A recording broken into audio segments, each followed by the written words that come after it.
Today's episode is a deeper investigation on the subject of lies and illusions, as we continue to study Mysterio and how his lies and deceptions in Spider-Man Far From Home are a mirror to illusions and deceptions in the real world. Specifically, we will examine self-deception and look at some of the ways in which we lie to ourselves. Finally, we will identify why we believe what we want to believe and what we can do to overcome this grand error. My guest today is Robot. Hi, Robot here. All right, let's get started. All right, start the show.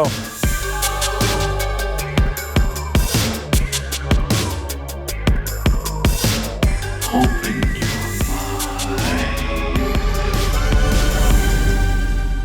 mind. In the previous episode, we discussed how Peter Parker fell for Mysterio's lies by being told to choose the thing he preferred to do rather than the responsible thing that he should have done.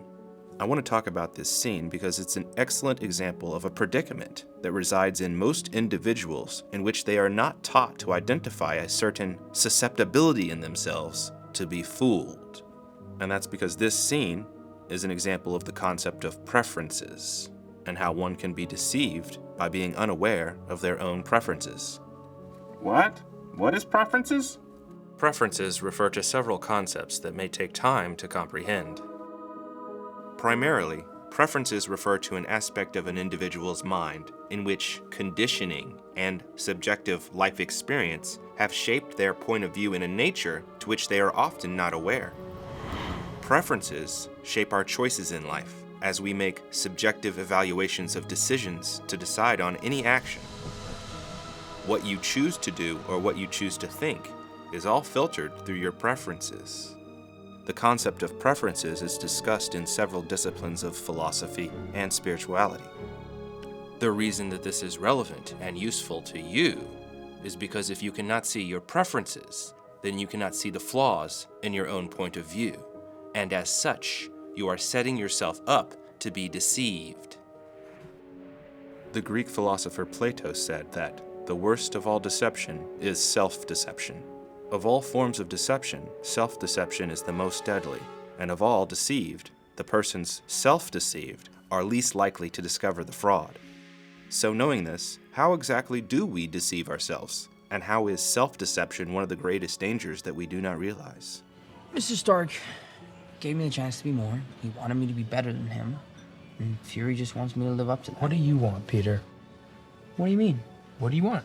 In the bar scene, Peter is manipulated to pass on the responsibility to become a greater-level hero, and willingly gives Quentin Beck, Tony Stark's Edith, AI technology. To fool Peter, all Beck had to do was lead Peter towards what he wanted to do, rather than what he should be doing. We all know Peter Parker, Spider-Man, has a greater responsibility in the world, and in the wake of Tony Stark's death, he should be taking up the mantle of becoming a high-ranking Avenger and caretaker of the Edith technology. However, Peter's preference at this stage in his life is to have fun on his vacation, hanging out with his friends, screwing around, and being the full archetype that he is, and at least to get a break from the superhero life for a minute. Edith? Hello, Peter. Hi. Yeah, I'd like to transfer your control over to Quentin Beck. To deceive Peter, Beck subtly makes the suggestion that Peter do what he wants to do. And that's all it takes for Beck to trick Peter into giving him over the technology. Machiavelli said, "Never attempt to win by force what can be won by deception." And this is a particular political philosophy that we can see Quentin Beck employing. In the scene, Mysterio didn't have to fight Spider-Man for the technology. All he had to do was deceive him. And he deceived him by suggesting that he lean into his preferences. As such, this scene illustrates the danger of self-deception that can occur if one is unaware of their preferences. Oh, now I get it. I already knew what preferences were this whole time. You do? Well, that's quite surprising for a 13-year-old robot. Preferences are the button you push to change the settings in your programs. No. Like, I push this button if I want to clear my cookies. I push this button to turn on autosave. No, that's not the same thing I'm talking about. You're confused. Or I push this button if I want to change my language to French or Spanish. Yes, those are all preferences in your software robot, but not the same preferences that I'm talking about here. Estoy totalmente en lo cierto. What have I told you about just pushing random buttons that you don't even know what they do? No hay nada. You're gonna get stuck that way, again. Nada que corre de hi. Teenagers. It's easy to fool people when they're already fooling themselves. To quote a recent Psychology Today article, most people are not aware of the ways in which they deceive themselves. Because individuals have a tendency towards self-deception, this presents a more considerable danger on the scale of societies. We are vulnerable to con men who wish to gain our loyalty because of our liability to believe in only what we want to believe. These powerful deceivers take advantage of the weakness in groups of people by promising them that their illusions will be true if they follow them. They have no intention to grant us our hopes and dreams because they are illusions, but only to gain our devotion and energy given over to them for their purposes. All right, well done. Make sure every drone is weapons hot. We need maximum damage. It's going to cause a lot of casualties. Oh, yeah. But when its new savior descends, all those casualties will be forgotten.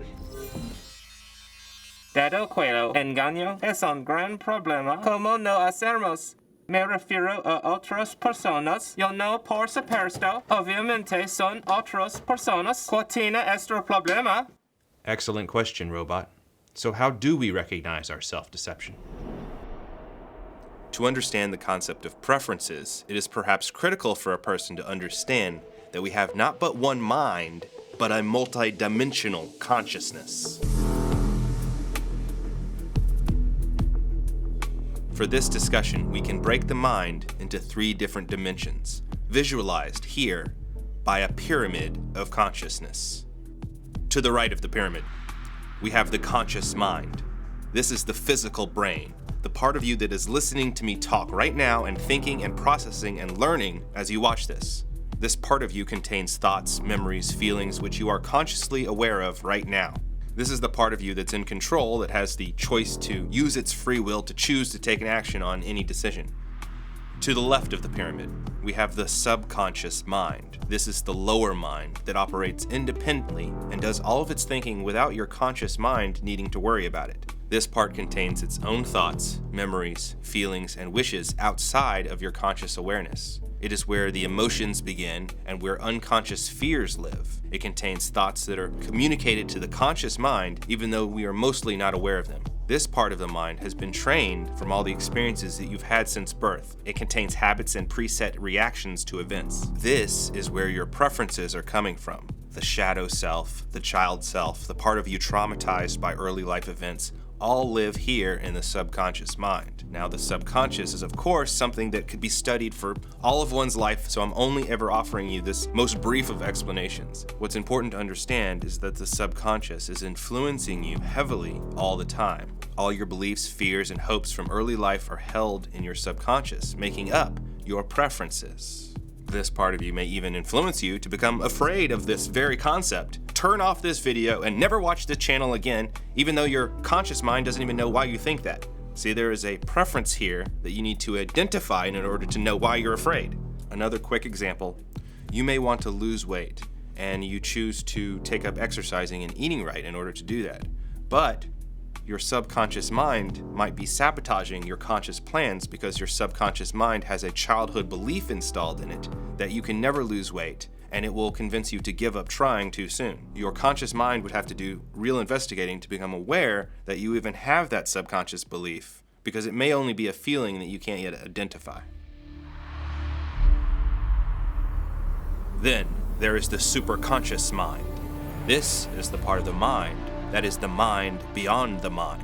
This is the part of your mind that is referred to as knowledge. This is your true self, your eternal self, the part of you where your intuition comes from, the part of you that knows innately who you are and why you're here, the part of you that is not capable of fear and communicates to you only for your highest good. This is the part of you that is very natural, but we have forgotten how to access it in the confusion of our modern world. Currently, you may only understand what it communicates to you as intuitive feelings, but through a practice of discipline, you can train your conscious mind to discern what the superconscious mind wishes to tell you. This knowledge knows who you really are.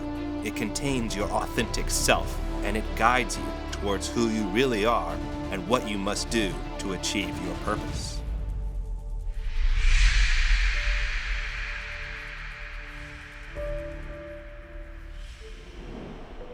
In the practice I study, an emphasis is put on the concept of preferences, and this has guided me towards making more clear decisions and helped me to learn to separate the different aspects of my mind.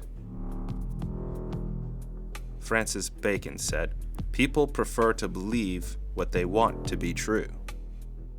And so, identifying your preferences as part of your subconscious mind and bringing them into the awareness of your conscious mind can help you to relieve your tendency towards self-deception. Identifying your preferences can reveal to you how you believe what you want to believe and how that belief has blinded you from seeing objective reality. This Venn diagram reveals how most people's preferences cause them to ignore facts and evidence, thus blinding them from seeing objective truths. It's okay to recognize how we are all inclined to do this. It's a natural human trait to assume, to make judgments, to believe what you want to believe. For that reason, it's challenging to recognize this pattern of self-deception. On one level, it's quite an easy concept to grasp. Yet, on another level, people will fight and resist their ability to comprehend it. As we explained in our first episode, the Spider-Man story is a story struggling with responsibility. Peter Parker, at this point in his journey, fears this great leap forward and prefers not to have so much responsibility so that he can have a chance to hang out with his friends, have a girlfriend, and not miss the chance to have a normal teenager life. Nevertheless, by the end of the movie, we all know that he finally realizes that he must do the right thing and take on that responsibility that he feared and avoided. And so, this scene illustrates how our preferences to do what we prefer to do and to believe what we prefer to believe can deceive us from doing the right thing, the responsible thing, the thing that we know we need to do at the end of the movie. Had Peter Parker done the right thing in the bar scene, he would have held on to the responsibility of Tony Stark's technology. Now, by doing this, he would have chosen the more challenging thing to do, but it would have been the right thing to do. I still don't get it. Can you give me an example of preferences? There are endless examples of preferences, but I'll try providing you with 3 of them. First example. A person has watched a political-leaning news channel their entire life and only hangs out with other people who share the same political beliefs. Then, one day, they step outside of that bubble and encounter new information that they had never considered before. However, even though this new information is logical and makes total sense, and it may even be beneficial for them to know it, it is not registered and it is not absorbed because their preferences are to ignore it and not to think it. That way, they get to keep on believing everything they've always believed before, which is more comfortable because their preferences are not disturbed. Their preferences are not changed. Here's a second example of preferences. A person grows up in an oppressive religious environment. This religion does not allow people to live a life of freedoms that would make them feel happier in life. Instead, they have to be an inauthentic version of themselves that the religion says they have to be. But they don't know any better because all they've ever known their entire life is that religion. Then one day, new information comes to them that makes them aware of why they are unhappy, and they learn that their religion is oppression and keeping them down. But even though they have the power to walk away towards more freedom and happiness, they don't, or they feel that they can't even consider it. They are unable to release themselves from the bonds of their oppressive religion because their preference is to not upset their parents or the people in that religious community that they have grown up with. They then make excuses or alter the information to not believe that they feel oppressed, even though they feel it crushing them every single day. A third example of preferences that's more vague and general to all of the examples I'm talking about is that your preferences are that things don't change. So when some big major event happens in your life that is prompting a significant change, you will resist it. Your preferences are almost always that things don't change because we fear change. Your preferences tell you to avoid that change or delay that change or stop that change or ignore that change. But in truth, it would be much easier if you accepted that change because change is inevitable. By choosing your preferences here to avoid change, you are choosing what you think is comfort. However, change is a part of the universe, is a thing that is inevitable in life. Change is what we need, as we discussed in depth in our first episode. Now, these are just a few examples, but what I'm speaking of here is actually the greatest liability in the human family. It is a great weakness in us that we prefer to believe what we want to believe. That is what we mean by preferences. I really want to talk to Nick Answer Fury. the phone. Why? Because if you don't talk to him, then I have to talk to him. I don't want to talk to him. Well, why don't you want to talk to him? Because I'm scared. Just answer the phone. You sent Nick Fury to voicemail? Yeah. You don't send Nick Fury to voicemail. Did you hear that? They're calling me. What we prefer to do is often the easier thing to do. It's often what we do out of fear or avoidance, or maybe it's the thing we think is more pleasurable or convenient for us in the short term. But it's not the right thing for us in the long term. It's not the right thing for us in the end.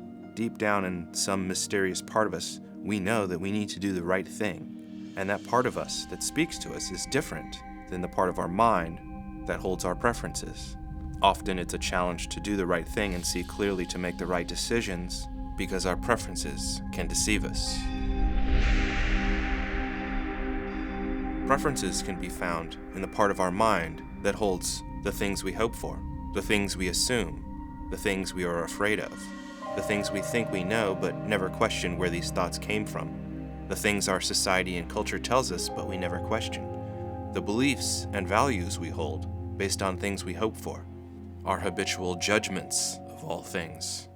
How would I even know if I'm blinded by my preferences?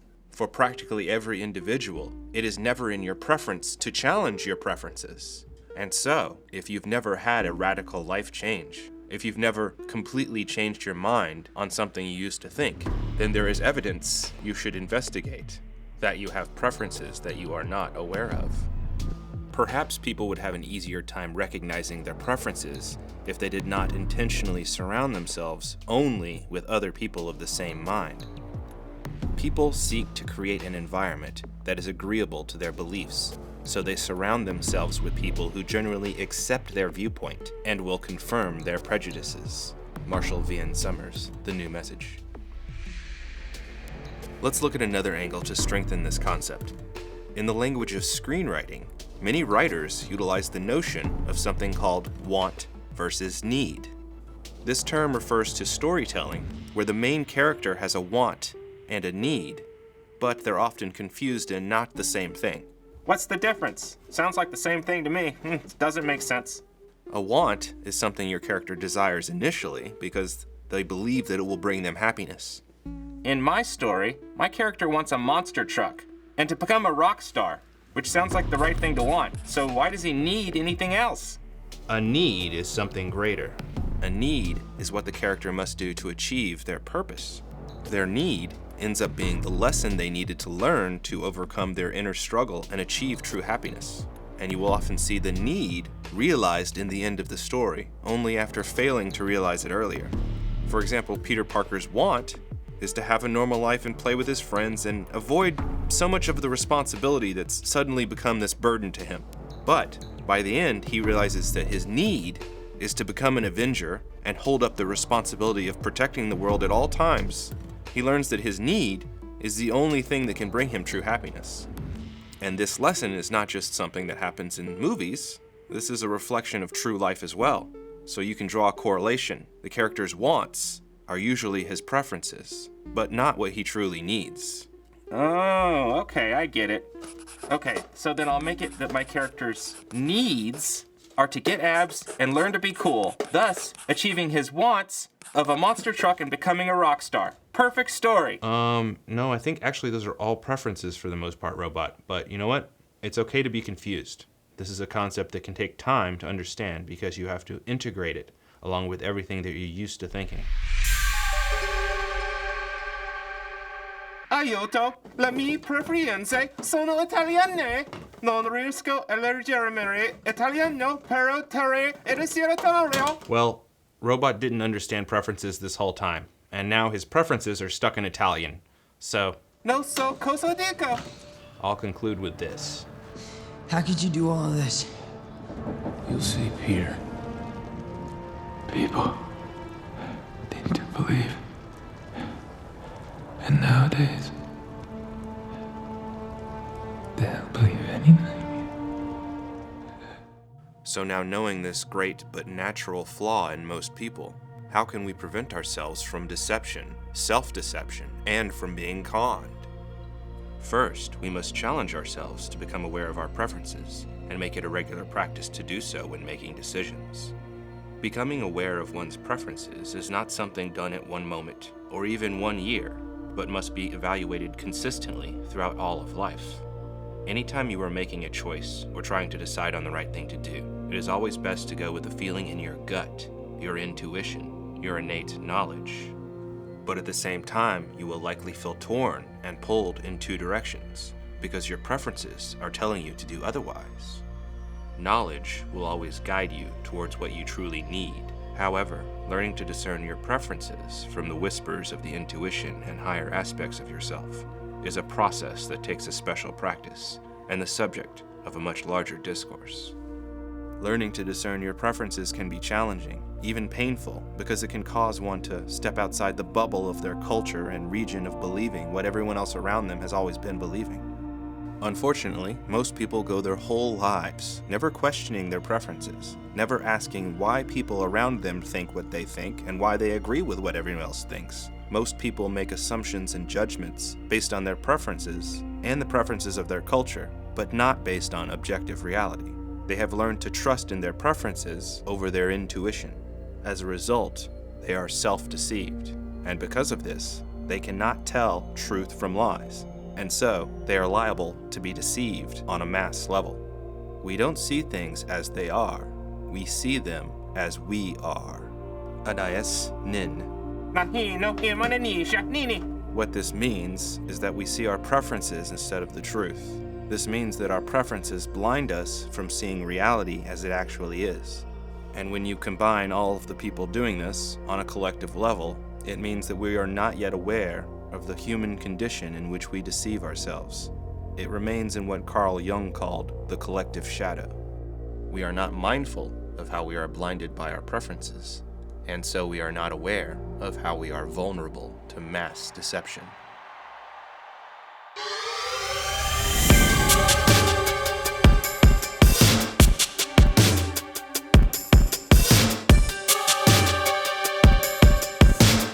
In our next episode, we will dive far deeper, for there are many greater illusions to penetrate beyond this level.